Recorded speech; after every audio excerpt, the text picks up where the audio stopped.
Hello friends. दोस्तों, जब भी हम प्रीएम्बल पढ़ते हैं अक्सर हम उसे एक इंट्रोडक्शन या प्रीफेस की तरह ट्रीट कर देते हैं। लेकिन यूपीएससी प्रीएम्बल को प्रीफेस या इंट्रोडक्शन की तरह ट्रीट नहीं करता है। यूपीएससी जब भी आपसे प्रीएम्बल से रिलेटेड कोई सवाल पूछता है तो वह उसमें एस्पिरेंट्स की कॉन्स्टिट्यूशनल अंडरस्टैंडिंग को टेस्ट करता है। खासकर वो ये देखने की कोशिश करता है कि एस्पिरेंट एब्सोल्यूट थिंकिंग करता है या उसके पास एक बैलेंस्ड अप्रोच है। क्या वो चीज़ों को बैलेंस रूप से देख पाता है या नहीं। आज हम एक पीवाईक्यू के थ्रू ये समझने की कोशिश करेंगे कि एब्सोल्यूट थिंकिंग यूपीएससी में क्यों फेल हो जाती है, जिसकी वजह से क्वेश्चन गलत हो जाते हैं। So you are watching Think Polity UPSC, where we focus on how UPSC test polity। दोस्तों, पॉलिटी एक ऐसा सब्जेक्ट है जिसमें वर्ड्स और लैंग्वेज की बहुत इंपॉर्टेंस होती है। इसमें सबसे पहले एस्पिरेंट क्या गलती करते हैं कि वो स्टेटमेंट को अज्यूम कर लेते हैं। वो अपने मन से मान लेते हैं कि या तो ये ऐसा होगा या तो ऐसा नहीं होगा। इसी को एब्सोल्यूट थिंकिंग कहा जाता है। लेकिन प्रियम्बल या पॉलिटी या उससे रिलेटेड कोई भी क्वेश्चन हो, यहाँ पर सबसे ज़्यादा ट्रैप जो यूपीएससी लगाता है, जो स्टूडेंट को फंसाने की कोशिश करता है, वह उसकी लैंग्वेज ही होती है। इसीलिए हमें सबसे पहले जो क्वेश्चन दिया गया है उसको ध्यान से पढ़ना चाहिए। उसके चलिए यूपीएससी 2020 का पीवाईक्यू देखते हैं। The preamble to the Constitution of India is a part of Constitution but has no legal effect, not a part of the Constitution but has no legal effect, a part of the Constitution and has legal effect, not a part of the Constitution but has legal effect।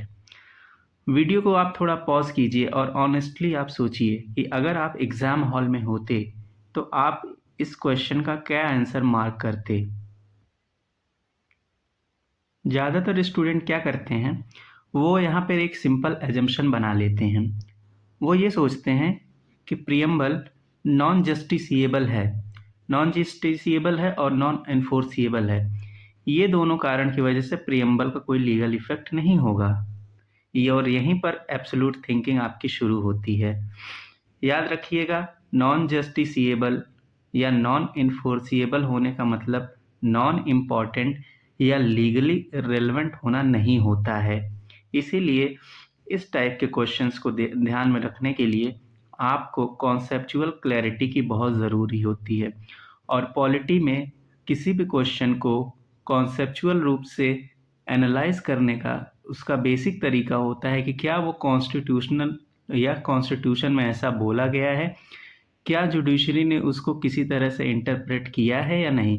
यही दो criteria mainly होते हैं जिस पे हम question को analyse करते हैं। अब चलिए देखते हैं इसके पीछे क्या कॉन्स्टिट्यूशनल लॉजिक है। जैसा कि आप जानते हैं कि पहला पार्ट जो क्वेश्चन में जो ऑप्शन आपको दिया गया है उसमें ये बताता है कि preamble part of the constitution है या नहीं है। तो इसके लिए हम लोग जानते हैं हमारे पास दो केसेस हैं। बेरुबरी केस 1960 में आया था जिसमें सुप्रीम कोर्ट ने बोला कि प्रियम्बल पार्ट नहीं है कॉन्स्टिट्यूशन का। वहीं केशवानंद भारती केस 1973 में होता है जिसमें सुप्रीम कोर्ट कहता है कि ये पार्ट ऑफ द कॉन्स्टिट्यूशन है और साथ ही साथ इसके आइडियल्स जो हैं वो बेसिक स्ट्रक्चर के पार्ट भी हैं। और यही चीज़ रिपीट की जाती है एलआईसी के केस में भी। तो पहला पार्ट का आंसर तो आपने समझ लिया कि पार्ट ऑफ द कॉन्स्टिट्यूशन है या नहीं है। तो आपको पता है जो लीगली चल रहा है, जो आपका सुप्रीम कोर्ट ने लास्ट में हेल्ड किया है, वो यही किया है कि पार्ट ऑफ द कॉन्स्टिट्यूशन है। तो इसीलिए इसमें कोई डाउट नहीं रह गया कि पार्ट ऑफ द कॉन्स्टिट्यूशन नहीं है। अब बात आती है पार्ट 2 ऑफ द ऑप्शन, जो देता है लीगल इफेक्ट है या नहीं है। तो सबसे पहले जो आपने अज्यूम किया जिसकी वजह से आप आंसर मार्क कर रहे हो, जो वो दो चीज़ें आप हमेशा से प्रियम्बल के बारे में पढ़ते आ रहे हैं, कोचिंग के मटेरियल्स में भरे पड़े हैं कि नॉन जस्टिसिएबल है और नॉन एनफोर्सिएबल है। तो नॉन जस्टिसिएबल से मतलब आप क्या समझते हैं। नॉन जस्टिसिएबल का सिंपल सा मतलब होता है कि सुप्रीम कोर्ट इसके किसी भी आइडियल्स या किसी भी प्रोविज़न को लागू करने के लिए सरकार को आदेश जारी नहीं कर सकता। या वो खुद, जैसे आप देखे होंगे कि sexual harassment and work place के लिए सुप्रीम कोर्ट ने विशाखा गाइडलाइंस जारी की थी। तो ऐसे ही सुप्रीम कोर्ट कोई गाइडलाइंस भी जारी नहीं कर सकता इसके प्रोविजंस के लिए जो भी प्रियम्बल में दिए गए हैं। तो ये आपका नॉन जस्टिसिएबल हो जाता है। वहीं आप अगर नॉन इन्फोर्सिएबल देखते हैं तो इसमें क्या है कि अगर कोई व्यक्ति, कोई सिटीजन गवर्नमेंट को स्यू नहीं कर सकता, कोर्ट में आप उसको चैलेंज नहीं कर सकते, इसलिए कि उन्होंने जो इसमें प्रोविजंस दिए हैं उसको उन्होंने अपहोल्ड नहीं किया है या उसका वायलेशंस किया है। कहने का मतलब आर्टिकल 30 थ्रू और 226 के तहत आप इसके प्रोविजंस को चैलेंज करने के लिए हाई कोर्ट नहीं जा सकते या सुप्रीम कोर्ट नहीं जा सकते डायरेक्टली। तो ये दो चीज़ें हो गई नॉन जस्टिसिएबल और नॉन इन्फोर्सिएबल का। सो व्हाट, जब नॉन जस्टिसिएबल और नॉन इन्फोर्सिएबल है तो लीगल इफेक्ट कैसे होगा? लेकिन इसका मतलब ये बिल्कुल नहीं है कि प्रियम्बल का लीगल इफेक्ट नहीं होता। यहीं से आपका ट्रैप स्टार्ट होता है। लीगल इफेक्ट के बारे में देखिए, तो प्रियम्बल का लीगल इफेक्ट कैसे है?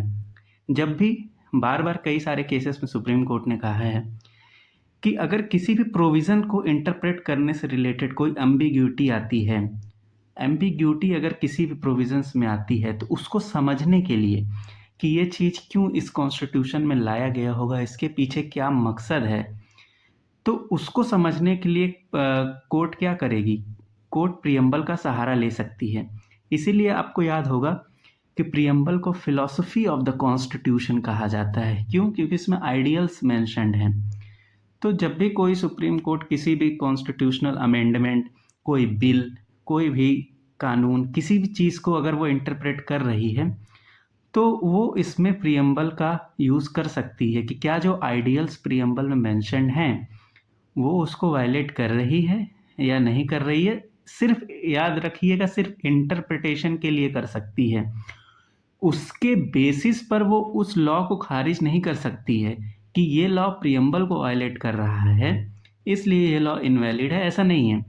बट उसको समझने के लिए कि उसके पीछे क्या कारण रहे होंगे वो इसका यूज़ कर सकती है।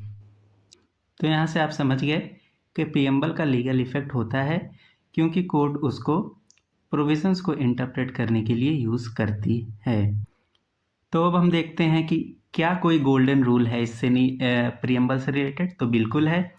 प्रियम्बल से रिलेटेड कोई भी कॉन्सेप्चुअल क्वेश्चन आपको आता है तो आप इन दो गोल्डन रूल्स का अक्सर ध्यान रखिएगा। प्रियम्बल पहली बात तो कोई सोर्स नहीं है पावर या रेस्ट्रिक्शन का, मीन्स ये पार्लियामेंट को कोई सोर्स नहीं देती है कि कोई कानून बनाना है या नहीं बनाना है, या उसको रेस्ट्रिक्ट भी नहीं करती है कि वो किस चीज़ पे कानून बना सकती है या नहीं बना सकती है।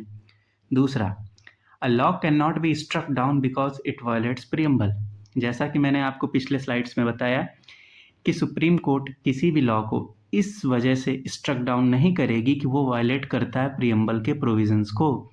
हाँ, चूंकि प्रियम्बल के प्रोविजंस ऐसे हैं जो कि आगे फंडामेंटल राइट्स वगैरह में भी उन सबको देखने को मिलता है, तो फंडामेंटल राइट्स के वायलेशन के लिए उसको स्ट्रक डाउन किया जा सकता है, ना कि वो प्रियम्बल को वायलेट कर रहा है इसलिए उसको स्ट्रक डाउन किया जाएगा।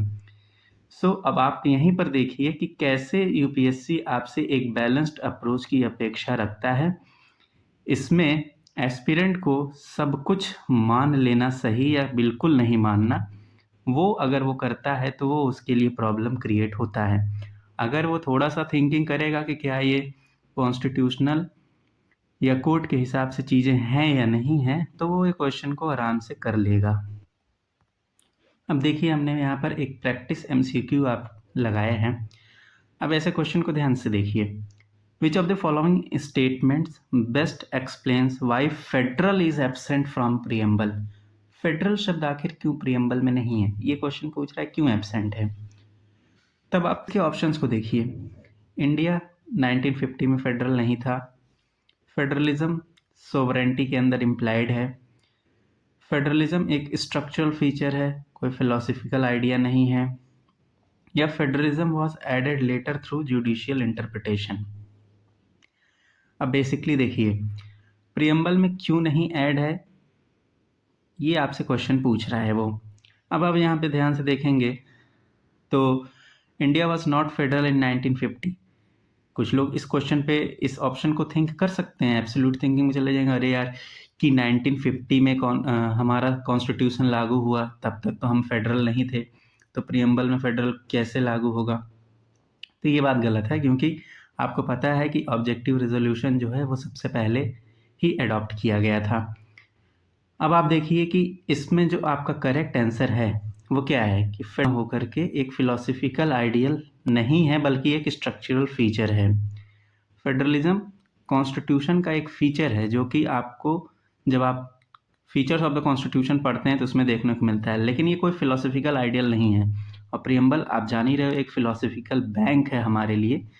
सो इसीलिए इसका करेक्ट ऑप्शन हो जाएगा ऑप्शन सी।